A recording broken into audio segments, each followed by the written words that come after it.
네. 오늘 말씀은요. 산상수훈이라고 하는 말씀의 이 마지막 결론과 같은 말씀입니다. 뭐라고 말씀하시냐면 예수님께서 뜬금없이 같이 한번 21절을 읽겠습니다. 나더러 주여 주여 하는 자마다 다 천국에 들어갈 것이 아니요 다만 하늘에 계신 내 아버지의 뜻대로 행하는 자라야 들어가리라 라고 말씀을 하세요. 자, 갑자기 이상해요. 우리가 그렇잖아요. 믿음이라는 게 예수님을 주로 고백하면은 된다라고 배워왔어요. 익숙해요. 실제로 로마서 10장 10절에 보면은요. 사람이 마음으로 믿어 의에 이르고 입으로 시인하여 구원에 이른다라고 되어 있어요. 그러니까 입으로 시인하여서 구원에 이른대요. 그런데 사실 우리가 입술로만 고백하는 것으로 끝나는 신앙은 진짜 신앙이 아니다라고 하는 거예요. 진짜 믿음이 아니에요, 그게. 자, 우리가 인터넷 사이트 회원 가입을 하잖아요. 그러면 거기에 꼭 정보 동의, 제공 동의에 체크를 하도록 되어 있어요. 근데 우리가 믿는 신앙이 마치 그런 것 같아요. 우리가 입으로 고백한다라고 체크를 했으니까 그걸로 끝나가지고 하나님 나라에 회원 가입하는 게 아니다라고 하는 거예요. 믿음은요, 우리의 마음을 변화시킵니다. 성령으로 인하여서 변화돼요. 그리고 성령으로 인하여서 변화된 삶은요, 우리의 삶이 변화되게 해요. 예수님 믿는 삶으로 변화되게끔 하죠. 자, 그게 중요하다라고 말씀을 하시는 거예요. 그래서 마태가요, 주로 고백하는 게 무의미한 게 아니라 진짜 주로 고백하는 믿음이 무엇인지를 이야기하는 거예요. 그 고백에는 합당한 행위, 변화가 동반되어야 된다라고 하는 것이죠. 우리가 가끔 영화를 보면은 예전에 그 전도연 나오는 영화 있었잖아요. 제목이 뭐죠? 네, 밀양. 그러니까 아들을 잃었어요. 그렇죠. 이 여인이. 그랬는데 예수님을 믿었어요. 하나님을 믿으니까 용서해야겠다라는 마음이 생긴 거죠. 그래가지고 교도소에 찾아갔어요. 아들을 죽인 살인범을 만났는데 그 살인범이 놀라운 얘기를 하죠. 자매님, 제가 하나님을 이 안에서 만났습니다. 저는 용서받았습니다. 라고 얘기를 해요. 이게 잘못된 거거든요. 이 전도연이 분노해요. 내가 당신을 용서하지 않았는데 어떻게 하나님 앞에 용서받았다라고 얘기할 수 있는가? 이 사람이 착각하고 잘못한 거거든요. 왜냐하면 예수님께서 뭐라고 말씀하셨죠? 먼저 제사 드리러 오려고 하는 사람들을 향해서 너희가 제사 드리러 오기 전에 형제와 화해해야 될 것이 생각나거든? 화해하고 와라. 용서하고 사랑하는 게 제사보다 중요하다라고 말씀을 하셨거든요. 근데 우리의 믿음이 이런 거예요. 우리는 믿습니다라고 얘기했으니까 모든 게 끝난다라고 생각을 하면 안 된다라고 하는 거예요. 먼저 우리가 하나님을 믿으면 변화되어서 잘못한 사람에게 용서를 구해야죠. 우리의 삶이 변화돼야 됩니다. 주님께서 그것을 말씀하시는 거예요. 행위를 강조하는 게 아니라 우리가 뭔가를 해서 구원받는다라고 하는 게 아니라 우리가 믿음으로 인하여서 구원받는데 믿게 되면은 결과와 열매가 나타난다라고 말씀을 하시는 거죠. 그래서 야고보서에 보면은요, 이렇게 무섭게 얘기를 해요. 좀 영혼이 없는 몸이 죽은 것 같이 행함이 없는 믿음이 죽은 것이다. 행함이 없는 믿음은 죽은 믿음이래요. 그래서 믿음은 행함과 뗄래야 뗄 수 없는 것이다라고 얘기를 합니다. 그런 의미에서요, 22절에 보니까요, 그날에 많은 사람들이 나더러 이르되 주여 주여 우리가 주의 이름으로 선지자 노릇하며 주의 이름으로 귀신을 쫓아내며 주의 이름으로 많은 권능을 행하지 아니하였나이까 하리니 라고 얘기를 합니다. 자, 사람들이 예수님을 주여 주여라고 해요. 당시 로마 시대잖아요. 로마 시대의 주는 단 한 명이었습니다. 누구죠? 바로 로마의 황제였어요. 로마의 황제만 주였어요. 그런데 그런 로마의 이 치세 안에서요, 예수님을 주님이라고 부르는 것은 대단한 믿음의 고백입니다. 목숨 걸고 하는 거거든요. 그런데 그게 다가 아니라고 얘기를 하시는 거예요. 자, 주여 주여 한다고 해서 그 이름으로 선지자 노릇도 할 수 있을 것이다라고 얘기해요. 여러분, 우리가 이걸 꼭 기억하시고 있어야 돼요. 예수님의 이름은요, 능력이 있습니다. 예수님 그 이름 자체에 능력이 있어요. 그래서요, 성경에 보면은 예수의 이름으로 능력을 행하는 수많은 사람들이 있었어요. 예수의 이름으로 귀신을 쫓아내는 일이 있었어요. 예수의 이름으로 병을 고치는 은사들이 있었어요. 그런데 그게 다가 아니다라고 하는 거예요. 보세요. 그런 이름으로, 예수의 이름으로 귀신을 쫓아내며 주의 이름으로 많은 권능을 우리가 행하지 아니하였습니까? 사람들이 반문해요. 그러니까 예수의 이름을 가지고 여러 가지 능력과 기적을 행하는 사람들이 있었다라고 하는 거예요. 근데 주님이 뭐라고 말씀하시냐면, 자, 23절 같이 읽겠습니다. 하나, 둘, 셋. 내가 그들에게 밝히 말하되 내가 너희를 도무지 알지 못하니 불법을 행하는 자들아 내게서 떠나가라 하리라 라고 얘기를 하세요. 이상하죠? 도대체 이해가 안 돼요. 그래서 예수의 이름으로 능력이 나타나면은 그 사람은 예수님을 잘 믿는 거잖아요. 우리는 그렇게 생각해요. 근데 능력이 행하는 것만으로 예수를 잘 믿는 게 아니다라고 하는 거예요, 여러분들. 여러분들, 능력은요, 예수의 이름뿐만이 아니라 사탄, 귀신들도 행할 수 있습니다. 그래서요, 마지막 때에 어떤 일들이 일어나냐면은 미혹하는 사탄의 영들이 우리 가운데 찾아와서 미혹을 하는데 여러 가지 기적들을 나타내요. 그래서 미혹하는 거예요. 그래서 그 사람의 믿음이 정말로 좋다라고 하는 게 기적을 나타내는 것으로 어떻게 죠? 판명될 수 없다라고 하는 거예요. 자, 귀신들도 능력을 행해요. 기적을 나타내요. 우리가 참 희한하게 교회에서 방언을 하잖아요. 성령을 받으면. 저는 방언이 있다라고 생각해요. 저도 방언을 해요, 기도할 때. 근데 공식적으로는 제 입술로 선포하면서 다 들리게 알 수 있게 기도하는 기도를 하죠.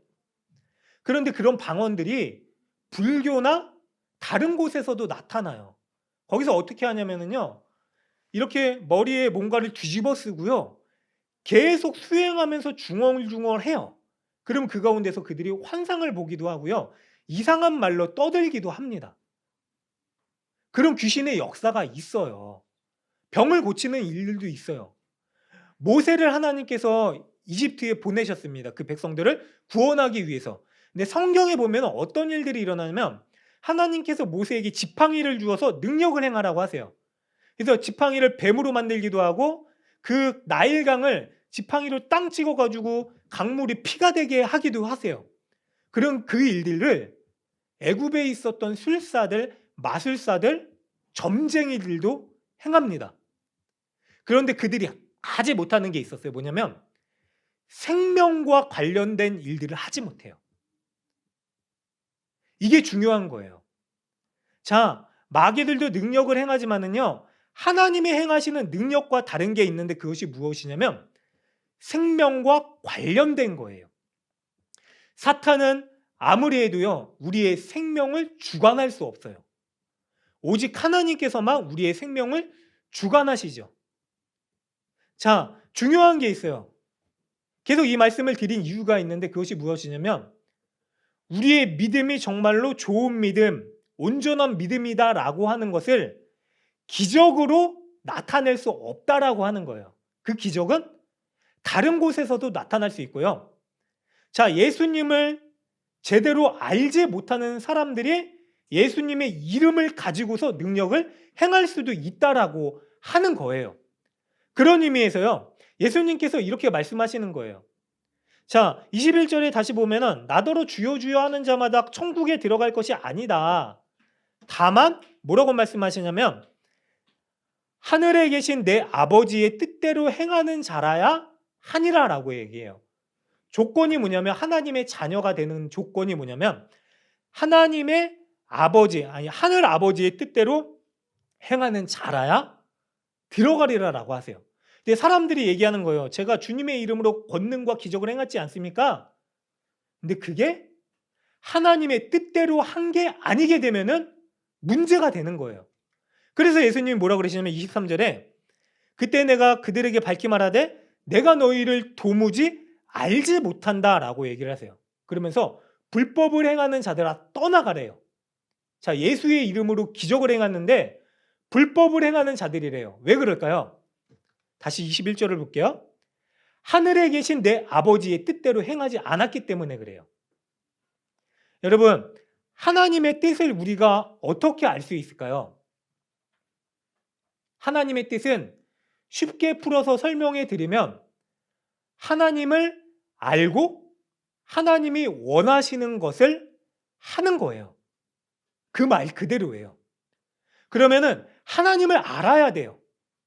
그런데 보세요. 이때 당시 기적을 행했었던 사람들이 누구냐면 예수님을 알지 못했어요. 하나님이신 예수님을. 그러면서 예수의 이름만 가지고 와서 능력을 행했었던 거예요. 능력을 행하는데 예수를 알지 못해도 행할 수 있다는 거예요. 자, 우리에게 적용해 볼까요? 우리가 하나님을 찾아요. 예배를 드려요. 그런데 큰 교회 가면은요, 예배를 드리는 다양한 이유들이 있어요. 예수님을 알기 위해서 오는 사람들 뿐만이 아니라요, 다른 여러 가지. 어떤 청년들은 또 결혼할 대상을 찾기 위해서 교회 가기도 하고, 아니면은 또 이제 장사하시는 분들은 장사가 좀 잘 되게 하기 위해서 사람들 만나서 교회에서 많이 오면 좋으니까 그래서 예배를 드리시는 분들도 있어요. 뭐 동기야 어떠하든 예수님을 만나면 됩니다. 그런데 문제는 예수님을 만나지 못한다라고 하는 거예요. 예수님을 알지 못해요, 이 사람들이. 그래서 문제가 생기는 겁니다. 내가 예배 드렸는데, 내가 교회 갔는데 왜 나더러 불법을 행하는 자들 알지 못한다라고 하십니까? 왜냐하면 그 사람들이 예수님을 알지 못했기 때문에 그래요. 왜 알지 못할까요? 지식적으로는 다 알 거예요. 예수님이 누구신지. 근데 성경에서 안다라고 하는 것은요, 친밀한 관계를 의미해요. 부부의 관계와 같아요. 눈빛만 봐도 뭐든지 알 수 있을 것 같은 관계. 그렇잖아요. 갑자기 주로 아내분들이 그러죠. 눈빛으로 말을 해요. 그럼 내가 뭐 잘못한 거 아닌가? 무슨 일이지? 뭐 해야 되나?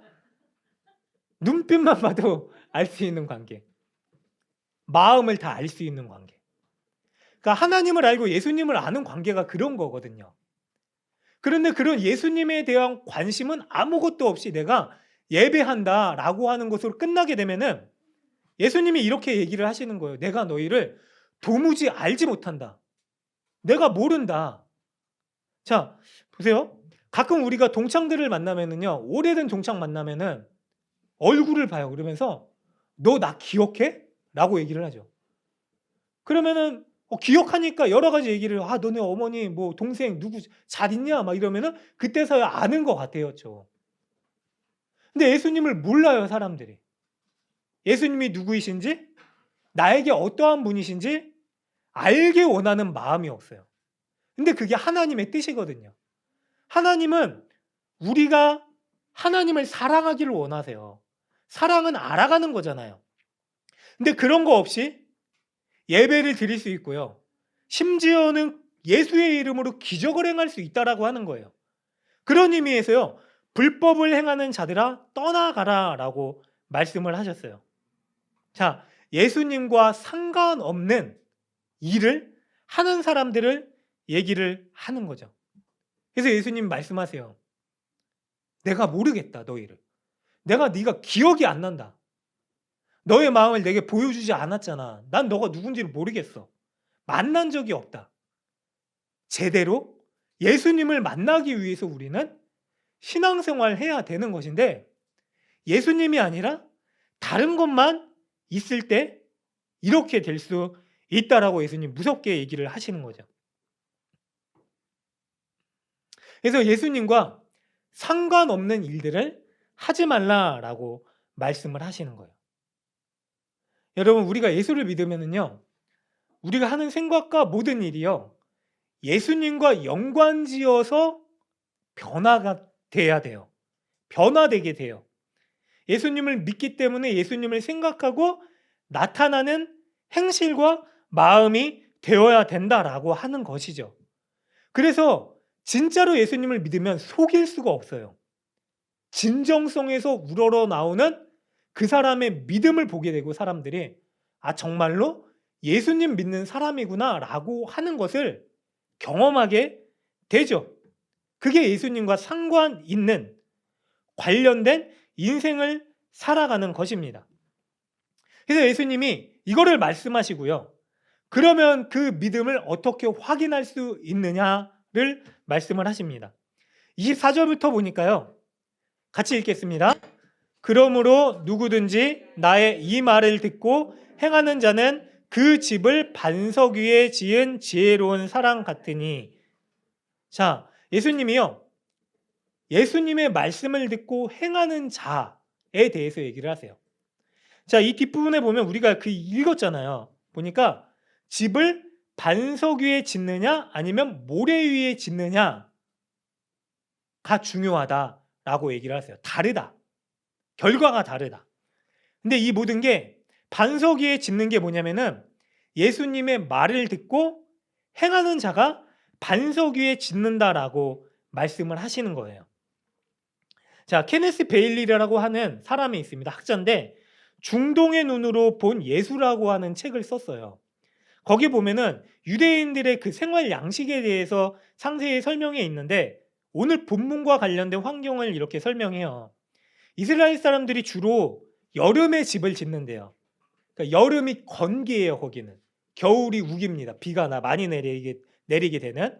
그래서 여름이 건조하니까 땅들이 단단해요. 건조해서 다져져서 단단해진 거예요. 그래서 어느 곳에 집을 짓던지 사람들이 여름에 집을 짓는데요. 단단한 땅에. 근데 문제가 생기기 시작하는 게 그 땅이 광야 땅이거든요. 그런데 우기가 되면은 비가 갑자기 억수로 내리게 돼요. 근데 이 땅이 비를 흡수하는 땅이라기보다는 갑자기 불어난 이 비를 감당하지 못하고 범람하게 만들어요. 그리고 땅이 무뎌집니다. 그래서 단단할 것 같은 건기에 그 위에다가 집을 지을 수 있어요. 단단하니까 당시에는. 그런데 그 미래를 내다보지 못하고 집을 지으면 어떻게 되냐면, 우기가 되면은 완전히 기초가 모래처럼 무너져서 흐물흐물해져서 집이 무너지게 된다라고 하는 것을 얘기합니다. 중요한 게 있습니다. 똑같이 집을 지어요. 두 사람 다. 모래 위에 집을 짓는 사람이나 반석 위에 집을 짓는 사람이나 똑같이 집이 필요해서 집을 지어요. 그리고 각자의 원하는 대로 집을 잘 짓습니다. 근데 그게요, 당장만 보면은 다를 게 없는 것 같아요. 그런데 시간이 지나고 미래가 그 가운데 도래했을 때에는 다른 결과를 맞이하게 된다라고 하는 거죠. 우리가 그렇게 생각할 수 있어요. 우리는 믿음의 효율성을 따질 수도 있습니다. 효율성이 뭐죠? 같은 비용과 노력을 투자하면은, 그래서 이왕이면은 많은 것을 얻어들이고 손쉽게 할 수 있는 거잖아요. 제 아들이 아직 어리잖아요. 자기 전에 꼭 동화책을 읽거나 옛날 이야기를 해줘야 돼요. 근데 다른 건 안 듣고 맨날 하는 게 아기 돼지 삼형제예요. 그것만 몇 년 1년 정도 해보세요. 얼마나 힘든지.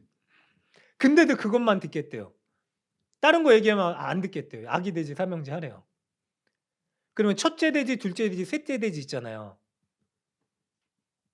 근데 달라요. 근데 효율성을 따지면은 첫째 돼지가 현명한 것일 수 있어요.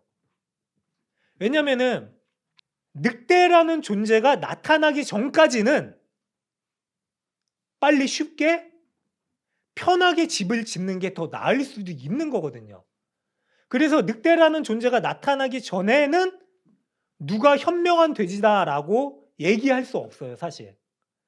땀을 삐질삐질 흘리면서 고생하고 있는 돼지를 향해서 왜 이렇게 고생하냐. 집이 뭐 바람 맞고 비 맞고 따뜻하면 됐지. 지푸라기로 집을 짓잖아요. 그런데 변수가 뭐냐면은 늑대가 나타냈기 때문에 나중에 첫째 돼지나 둘째 돼지 판자로 짓잖아요. 나무 판자로. 가 미련한 돼지가 되고 셋째 돼지가 현명한 돼지가 된 거예요. 뭐 거기에 뭐 다른 뭐죠? 교훈을 주기도 합니다. 열심히 노력하면은 뭐 성공한다 이런 교훈을 줄 수도 있죠. 그런데 우리의 신앙이 그럴 수 있다라고 하는 거예요. 우리의 신앙이요. 미래를 예측하지 않고 지금 당장의 상황만 보는 신앙이 되면은 효율성을 따지게 될 수 있어요. 이왕 신앙생활 하는 거 그래도 좀 노력을 들여서 좀 더 많은 것을 거둬들이거나 좀 편하게 할 수 있으면 좋지 않을까. 그래서 신앙의 효율성을 따져요. 그런데 미래를 예측하면은 그렇게 할 수 없다라고 하는 거예요. 똑같은 집을 짓습니다. 두 사람이. 둘 다 지금 당장을 보면은 단단한 집, 땅 위에 지은 거예요. 그런데 몇 개월 후를 예측했다면은 모래 위, 그렇죠. 그냥 땅 위에는 집을 짓지 않았을 거예요. 힘을 들여서 땅을 파서 반석, 주초가 나올 때까지 땅을 팠을 거예요. 옛날에 기술이 부족했잖아요. 땅을 파려면 진짜 몸으로 파는 거예요. 얼마나 더운 날에 그렇게 삐질삐질 땅을 파야 됐겠습니까? 그런데 그럴 필요가 없는 거죠. 미래를 예견하지 못하는 사람에게 있어서는. 근데 사람들은요. 미래를 보지 않고 당장의 것을 집중해서 신앙생활을 하는 거예요. 그런데 예수님께서 이렇게 말씀하세요. 자, 나의 말을 듣고 예수님의 말을 듣는 게 뭘까요? 예수님께서 세상의 구원자이자 심판자로 오셨다라고 하는 말씀을 기억하고 신앙생활 하라라고 말씀하시는 거예요. 자, 보세요. 비가 내리고 창수가 나고 바람이 불어 그 집에 부딪힌대요. 그런데 무너지지 않는 집은 주추를 반석 위에 놓는 거래요. 그런데 반석 위에 놓지 않고 모래 위에 놓으면 무너진대요. 비가 내리고 창수가 나고 바람이 불어와요. 그런 일들이 분명히 우리 인생 가운데도 일어납니다. 예수님을 믿는다고 해서요. 우리의 인생이 우리가 생각하는 대로 뻥 뚫린 고속도로 같이 되는 게 아니에요.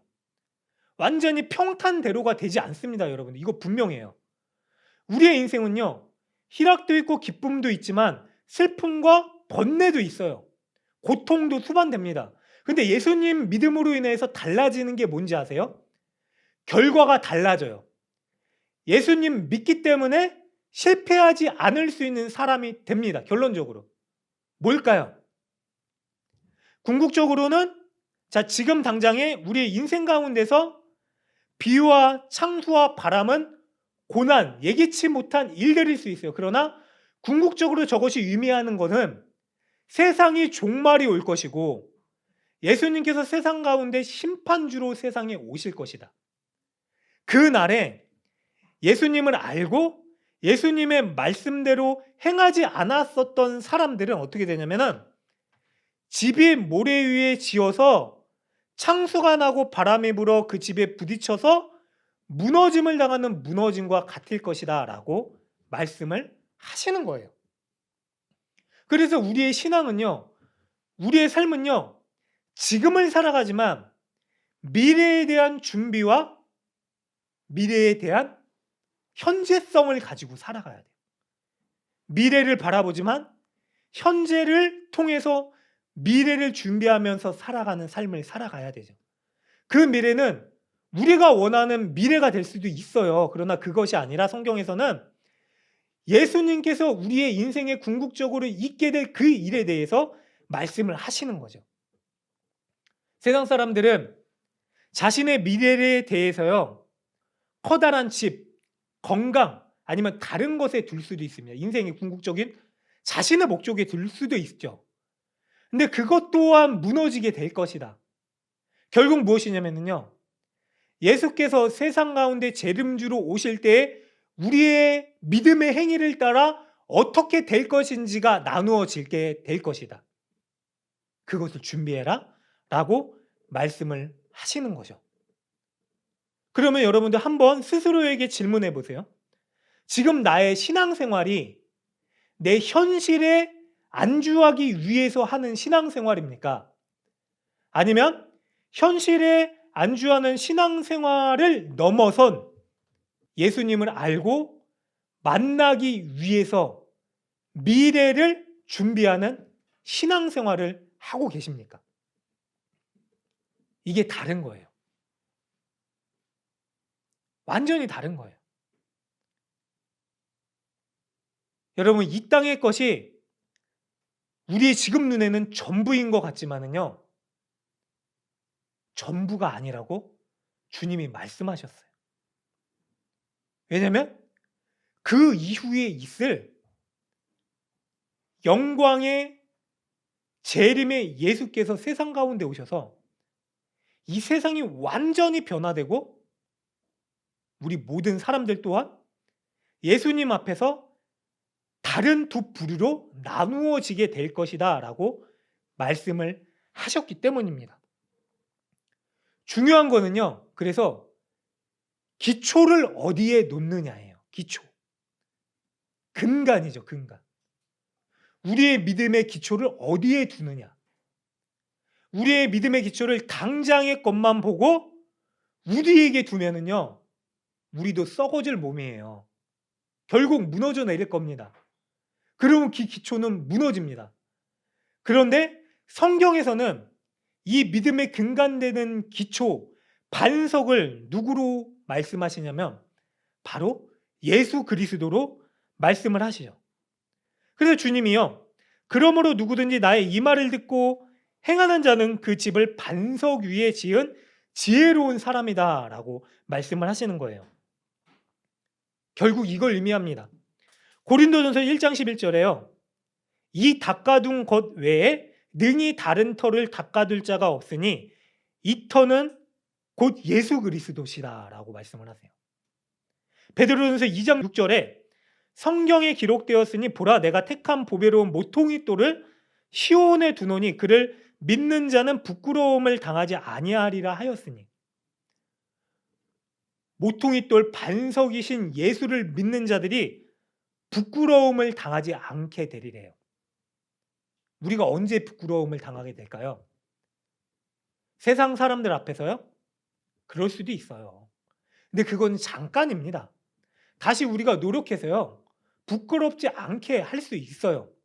문제는 어디냐면요, 우리가 심판대 앞에 갔을 때 누구에게 부끄러움을 당하는지 아세요? 우리의 죄를 낱낱이 참소하고 찝어내는 마귀 앞에서요, 우리가 부끄러움을 당하게 돼요. 요한계시록을 보면 우리의 행위의 기록책들, 거의 낱낱이 우리의 모든 죄악들이 기록되어 있거든요. 그런데 예수님은 이렇게 얘기하시는 거예요.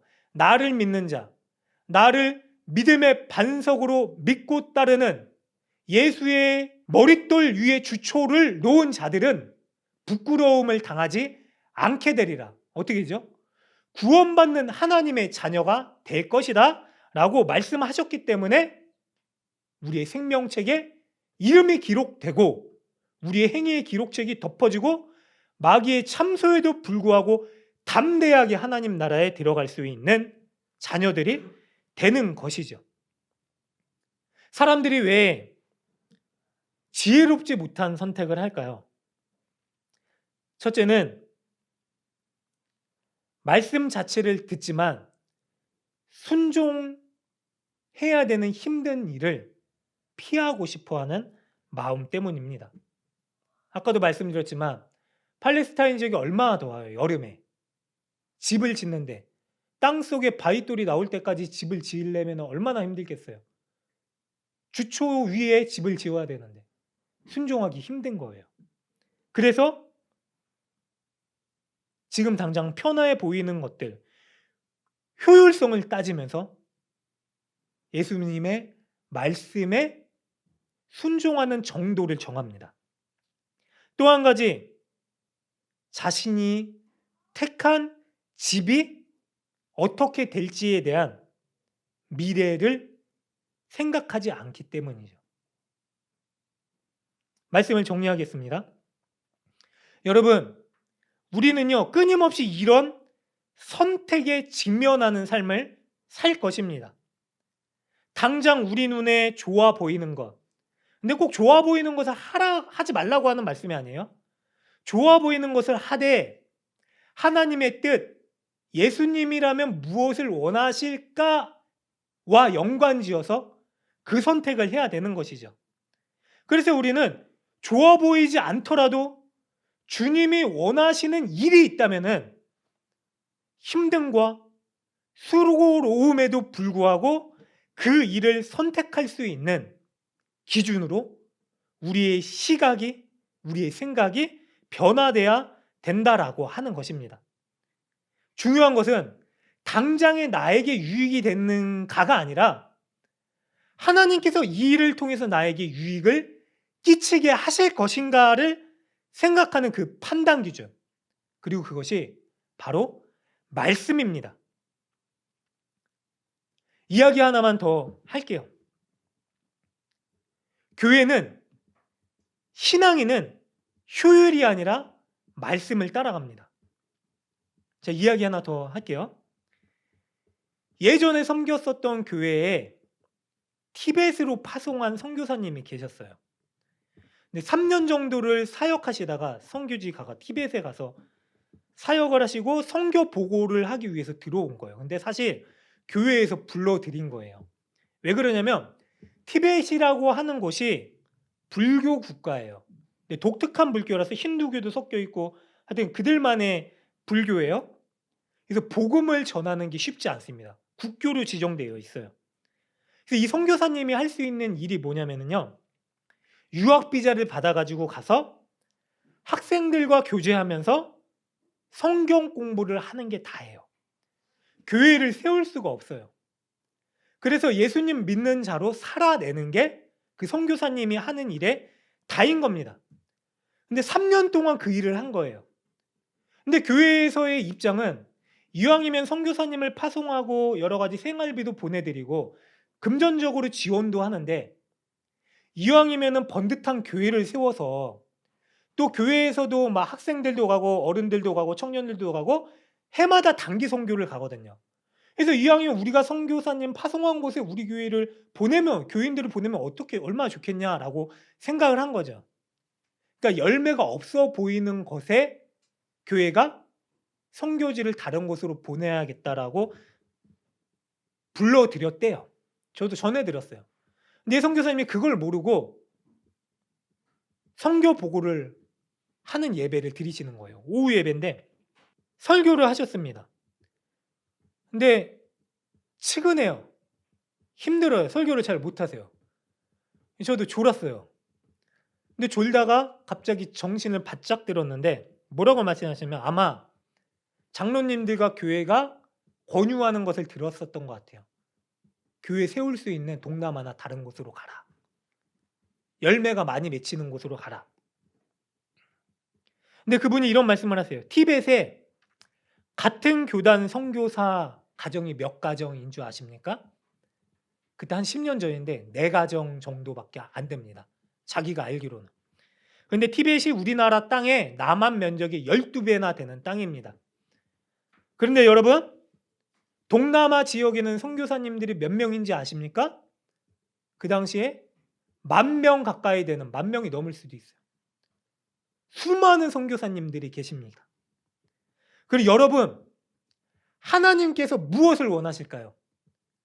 하나님께서 그곳에 동남아에도 선교사님 많아도 선교사님이 필요하겠죠. 그러나 제게 원하셨던 것은 사람들이 많은 곳에 가는 것이 아니라 열매가 없어도 하나님이 원하시는 곳에 가라라고 하셨던 것 아닐까요? 너무나 감동이 돼서 눈물이 났어요. 다시 그 선교사님이 티벳으로 갔죠. 여러분, 이게 중요한 거예요. 교회는요, 신앙은요, 효율성을 따질 수 있어요. 그런데 효율성을 따지는 게 아니라요, 더 큰 게 있는데 그게 뭐냐면 하나님, 예수님이 무엇을 원하시느냐가 더 중요해요. 예수님의 뜻을 따르는 게 더 중요하다라고 하는 것입니다. 그게 우리가 반석 위에 집을 짓는 거예요. 신앙생활을 하는 겁니다. 그래서 때로는 우리의 생각에 이해가 되지 않더라도 이게 더 편한 길인데, 이게 더 합당한 건데, 이게 정답인데 라고 하더라도 하나님께서 그거 아니다라고 하시면은 하나님의 말씀을 따라 하나님의 원하시는 곳으로 용기 내어 결단하며 나아갈 수 있게 되는 사람들이 되어야 되는 것이죠. 오늘 우리 주님이요, 우리 인생에게 올바른 기초를 세우는 게 얼마나 중요한지를 말씀해 주십니다. 그리고 기초는 바로 우리 인생이 예수님의 말씀, 예수님의 뜻에 살아가는 것입니다. 이것이 중요해요. 사랑하는 여러분, 그렇게 될 때 우리는 어떻게 되는지 아세요? 창수가 나고 비바람이 몰아쳤을 때에 결국 우리의 믿음이 드러나게 돼요. 하나님의 뜻을 따라 살아가게 되면은요, 창수가 나고 비바람이 몰아치더라도요, 우리는 흔들리지 않는 열매를 내게 돼요.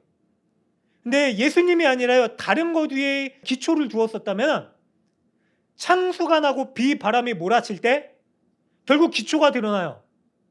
그럴 때 모든 것이 무너지게 됩니다. 사랑하는 여러분들, 그래서 저는 권면드리겠습니다. 비바람이 몰아칠 일들이 분명히 우리 인생 가운데 있게 될 것입니다. 그러나 여러분, 지금부터 우리의 기초를 예수님께, 그분의 뜻에, 말씀에 두시길 간절히 부탁드립니다.